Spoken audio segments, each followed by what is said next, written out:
வணக்கம். செல்வகுமாரின் பற்றாக்குறை பகுதிகளுக்கும் பலத்த மழை உறுதி என்ற ஆய்வறிக்கை. அதிகாரப்பூர்வ வானிலை அறிக்கைக்கு இந்திய வானிலை ஆராய்ச்சித்துறை அறிக்கையை பார்க்கவும். 2025 அக்டோபர் 10 வெள்ளிக்கிழமை அதிகாலை ஆய்வறிக்கை. அதாவது பற்றாக்குறை பகுதி, இதுவரை மழை சரியாக பெய்யாத பகுதி என்று பல பகுதிகள் இருக்கிறது. அவற்றில் திருநெல்வேலி மாவட்டம் ராதாபுரம் பகுதி, தூத்துக்குடி மாவட்ட தெற்கு கடலோர பகுதி, அறவே மழை இல்லாத ரொம்ப பற்றாக்குறை பகுதி இவையெல்லாம். அடுத்தபடியாக பார்த்தீங்கன்னா தாராபுரம் சுற்றுவட்டார பகுதி, திருப்பூர் மாவட்டத்தில் நெகமத்திற்கும் கரூர் மாவட்ட அரவக்குறிச்சிக்கு இடைப்பட்ட பகுதி, அப்புறம் பார்த்தீங்கன்னா ஈரோடு மாவட்ட தெற்கு பகுதி, இன்னும் அப்பப்போ மழை பெய்தாலும் பற்றாக்குறை பகுதி கோடியக்கரை பகுதி, வேதாரண்யம் பகுதி. அடுத்தபடியாக ராமநாதபுரம் கடலோர பகுதி, அதாவது ராமநாதபுரத்திற்கும் தனுஷ்கோடிக்கும் இடைப்பட்ட பகுதி. இலங்கையில் பார்த்தீங்கன்னா இலங்கையோட வட மேற்கு பகுதி, அதாவது தலைமன்னார் புத்தளம் இந்த பகுதி, இந்த பகுதிக்கெல்லாம் எப்போ மழை பெய்யும்? நம்பிக்கை வந்திருக்கணும் உங்களுக்கு. எல்லா அறிக்கையும் கேட்கும் போது பெய்து கொண்டிருக்கிறதை பார்த்தே நம்பிக்கை வந்திருக்கணும். இருந்தாலும் இந்த அறிக்கையை உங்களுக்கு நம்பிக்கை ஊட்டும் விதமாக உண்மையை உறக்க சொல்கிறேன். பற்றாக்குறையால பிரச்சனை வராது, அதிக மழை தான் உங்களுக்கும் உண்டு என்பதை தெரியப்படுத்த விரும்புகிறேன்.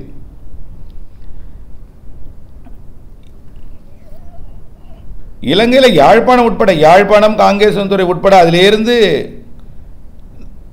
வட இலங்கை, அது கிழக்கு மாகாணங்கள் கூட பரவாயில்லை. வட இலங்கையில் வடமேற்கு பகுதி, புத்தளத்திற்கும் யாழ்ப்பாணத்திற்கும் இடைப்பட்ட பகுதி. அடுத்தபடியாக தமிழ்நாட்டில் திருப்பூர், கரூர் மற்றும் திண்டுக்கல் மாவட்டத்தின் ஒரு சில இடங்கள், ஈரோடு மாவட்டத்தில் ஒரு சில இடங்கள் மற்றும் திருநெல்வேலி உட்பட, திருநெல்வேலி தூத்துக்குடி மாவட்டத்தின் தெற்கு பகுதி, திருநெல்வேலி தெற்கு பகுதி, இந்த பகுதி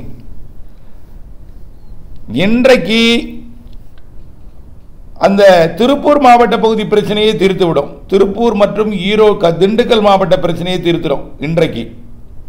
இன்றைக்கு கொஞ்சம் தீர்த்துடும்.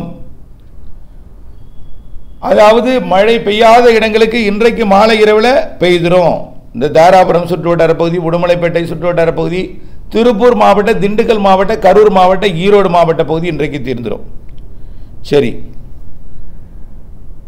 ஒருவேளை இன்னைக்கும் ஒரு சில இடங்களில் ஒதுக்கி இருக்குன்னு வச்சுங்களேன், நாளைக்கு நாளை மறுநாள் தீர்ந்துடும். நாளை உறுதியாக தீர்ந்துடும். அவ்வளோதான், மழை தான்.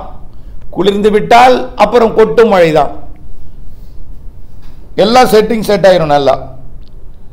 அடுத்தபடியா இப்போ அந்த ஈரோடு மற்றும் திருப்பூர் மாவட்டத்தின் மத்திய பகுதி, காற்று பகுதி, தாராபுரம், அதாவது காமநாயக்கம்பாளையம், செஞ்சேரிமலை, காட்டம்பட்டி, நெகமம், கருமாபுரம் இந்த பகுதி, அப்படியே அதிலிருந்து பெரியப்பட்டி, பெதப்பம்பட்டி, குண்டடம், பல்லடம், காங்கேயம், வெள்ளக்கோயில், பொங்கலூர், அப்படியே கரூர் மாவட்ட தென்னிலை, கரூர், அரவக்குறிச்சி, அப்படியே திண்டுக்கல் மாவட்ட பழனி, மடத்துக்குளம், இது இந்த சுற்றுவட்டார பகுதி, குடிமங்கலம், இந்த பகுதிக்கு சின்னதாராபுரம் வரைக்கும், இந்த பகுதிக்கு ஏற்கனவே பல மழைகள் பெய்தாலும் போதுமான மழையாக சில இடங்களில் இல்லை, சில இடங்களில் மழையும் இல்லை. இந்த இடங்களுக்கு 2 நாளில் 3 நாளில் உங்களுக்கு மழைப்பிடிப்பு பிரச்சனை தீர்ந்துடும். ஈரோடு மாவட்ட தெற்கு பகுதி உட்பட. அடுத்தது திருநெல்வேலி மாவட்ட பகுதி, தூத்துக்குடி மாவட்ட பகுதி. திருநெல்வேலி மாவட்ட, தூத்துக்குடி மாவட்ட பகுதிக்கு கொஞ்சம் கொஞ்சமாக திருநெல்வேலிக்கு மழைப்பிடிப்பு கிடைக்க தொடங்கிடும். சனிக்கிழமை நாளைக்கு, ஞாயிற்றுக்கிழமை திருநெல்வேலி மாவட்டத்தின் வடக்கு பகுதிக்கும் தூத்துக்குடி மாவட்டத்தின் பகுதிகளுக்கும் கிடைக்க பெறுகிறோம். ராதாபுரம் பகுதிக்கு ஞாயிற்றுக்கிழமையோ அல்லது திங்கட்கிழமையோ கண்டிப்பாக கிடைக்கும். 13ஆம் தேதிக்குள்ள ராதாபுரம் மற்றும் திருநெல்வேலி, பாளையங்கோட்டை, திருச்செந்தூர் இந்த இடைப்பட்ட பகுதிக்கு வரக்கூடிய திங்கட்கிழமைக்குள் நல்ல மழை பொழிவு கிடைத்திடும். அப்புறம் திங்கட்கிழமையிலேருந்து மழை தான், செவ்வாய்க்கிழமையும் மழை தான், புதன், வியாழன் எல்லா நாளும் மழையே இருக்கும். வடகிழக்கு பருவமழை தொடங்கிட்டா, வடகிழக்கு பருவமழை தொடங்கக்கூடிய நாட்களில் இந்த 17, 18 நிறைய மழை இருக்குது. கொஞ்சம் அப்படி கேப்பிட்டு பெஞ்சாலும் இந்த ராதாபுரத்தில் கவலைப்படாதீங்க. பருவமழை தொடங்கினோடனே காற்று சுழற்சின்னு வந்தால் அது குமரிக்கடல் வழியாக போகும். கீழடுக்கு சுழற்சின்னு வந்தால் கொஞ்சம் வடக்கே ஏறி வரும். நல்லா புரிஞ்சுங்க. அடுத்தபடியாக இது எல்லாம் உருவாகும் இடம் பெரும்பாலும் சுமத்ரா திவரிகை தான் இருக்கும். பல நிகழ்வுகள் கிழக்கிலிருந்து வந்தாலும் வராத நேரத்தில் இங்கேயே உருவாயிடும். அப்போது கண்டினியூவாக நிகழ்வு இருந்துகிட்டே இருக்கும். ஆக இந்த திருநெல்வேலி மாவட்ட தெற்கு பகுதி, ராதாபுரம் பகுதி, தூத்துக்குடி மாவட்ட தெற்கு பகுதிகள்லாம் வடகிழக்கு பருவமழை தொடங்கிட்டாலே மழை இருந்துகிட்டே தான் இருக்கும். வடகிழக்கு பருவமழை தொடங்கக்கூடிய நாட்கள்லாம் தென் மாவட்டங்களுக்கு நிறைய மழை இருக்குது. அக்டோபர் 18, 19, 20, 21 தீபாவளிலாம். ஆனால் பாதிக்காத மழை அதெல்லாம் வச்சிங்களேன், தேவையை விவசாயத்துக்கு ஏற்ற மழைன்னு வச்சுக்கலாம். அதுவும் 5-10 பெய்யும் சில இடங்களில், அதுவும் இருக்குது. ஆகவே இப்படிப்பட்ட மழை படிப்படியாக உங்களிடத்திற்கும் பெய்ய போகிறது. ராமேஸ்வரம், ராமநாதபுரத்திற்கும் பெய்ய போகிறது. வரக்கூடிய திங்கட்கிழமை, செவ்வாய்க்கிழமையிலேருந்து இந்த ஓரிரு நாளில் எல்லாம் சேர்ந்துடும். கோடியக்கரை முனைக்கும் அதே போல தான். சனிக்கிழமை நாளை கிடைக்க பெற்றுவிடும். வேதாரண்யம் பகுதிக்கு மணலாக இருக்கிற காரணத்தினாலே தண்ணீர் தேங்கினால தான் விதைக்கலாம். விதைக்கிறதுக்குள்ளே முளைக்கிறதுக்குள்ளே மழையும் நிறைய பெய்ய போகுது. அதுதான் பெரிய பிரச்சனை. என்னை பொறுத்த வரைக்கும் உங்கள் முடிவுக்கு விட்டு விடுகிறேன். தீபாவளி முடிஞ்சோடனே வலுவான நிகழ்வு வருது. தீபாவளி முடிந்தவுடனே வலுவான நிகழ்வு அது தமிழ்நாட்டின் கரைக்கு நெருக்கமாக வரப்போகிறது. தமிழ்நாட்டின் கரைக்கு அதிக மழைப்பொழிவை கொடுக்க போகுது. இலங்கைக்கு தென்கிழக்கே உருவாக போகுது. அங்கே தான் அடுத்தடுத்து உருவாகும்னு ஏற்கனவே நம்ம சொல்லியிருக்கிறோம். கிழக்கிலிருந்து வரும், இங்கே வராத நேரத்தில் இலங்கைக்கு கிழக்கே உருவாகி வரும்.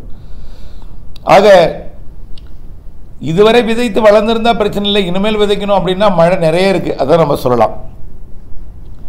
அப்போ முளைப்பு திறன் பாதிக்க வாய்ப்பு இருக்குது. இதே பெரிய பாதிப்பு இருக்குது. அடுத்தபடியாக இலங்கையை பொறுத்த வரைக்கும் கிழக்கு மாகாணங்களில் கொஞ்சம் பெஞ்சிருச்சு. யாழ்ப்பாணம், புத்தளம் இடைப்பட்ட பகுதியில் மழை பற்றாக்குறை இருக்குது. அதெல்லாம் வரக்கூடிய நாட்களில் பொழிய தொடங்கிடும். 2 நாளில் இந்த இடத்துக்கெல்லாம் மழைப்பொழிவு கிடைச்சிடும். இலங்கையில் புத்தளத்திற்கும் யாழ்ப்பாணத்துக்கும் இடைப்பட்ட பகுதி இன்னும் 2-3 நாளில் கிடைச்சிடும். 13ஆம் தேதிக்குள்ளே கிடைச்சிடும். நல்ல மழையெல்லாம் கிடைச்சிடும். அப்புறம் அதுக்கப்புறம் மழை தான். அதுக்கப்புறம் வரக்கூடிய 100 நாட்கள் இலங்கையாக இருந்தாலும் சரி, தமிழ்நாடாக இருந்தாலும் சரி, அதாவது இந்தியாவாக இருந்தாலும் சரி, இலங்கையாக இருந்தாலும் இந்தியாவில் தென் மாநிலங்கள் முழுவதும் இந்த ஆண்டு வடகிழக்கு பருவமழை நிறைய இருக்குது. குறிப்பாக தமிழ்நாடு, புதுச்சேரி, காரைக்கால், இலங்கை நிறைய மழை. கேரளா, கர்நாடகாவின் தமிழ்நாடு எல்லையோர கர்நாடகா, தமிழ்நாடு எல்லையோர ஆந்திர பிரதேசமும் நிறைய மழை. தெலுங்கானா வரைக்கும் கூட மழைப்பொழிவு நிறைய கிடைக்க வாய்ப்பு இருக்குது. ஆகவே இந்த ஆண்டு பருவமழை தொடங்குவதற்கு முன்பே பற்றாக்குறை தீர்த்துவிடும். தொடங்கிய பிறகு நிறைய மழைப்பொழிவை கொடுக்கும். பொங்கலையும் தாண்டி மழை இருக்குது. 100 நாட்களுக்கு நாம் வானிலை அப்டேட்ஸோடு இணைந்திருந்து முன்னெச்சரிக்கை எடுப்பது அவசியமாக இருக்கிறது என்பதையும் தெரியப்படுத்த விரும்புகிறேன். இணைந்தே இருங்கள் அப்டேட்ஸுடன். பற்றாக்குறை என்ற கவலை வேண்டாம், நிறைய பெய்ய போகிறது. பற்றாக்குறையில் பிரச்சனை வராது என்ற ஏற்கனவே அறிக்கை பலமுறை சொல்லியிருக்கிறேன். மேற்கு தொடர்ச்சி மலையும் கேரளாவிற்கும் கூட அரபிக்கடலுக்கு வரைக்கும் கூட நிகழ்வு போக போகுது.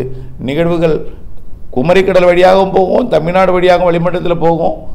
ஆகவே நிறைய நிகழ்வு எல்லா மாவட்டங்களுக்கும் இருக்குது. தொடர்ந்து இணைந்திருங்கள் அப்டேட்ஸுடன். நன்றி.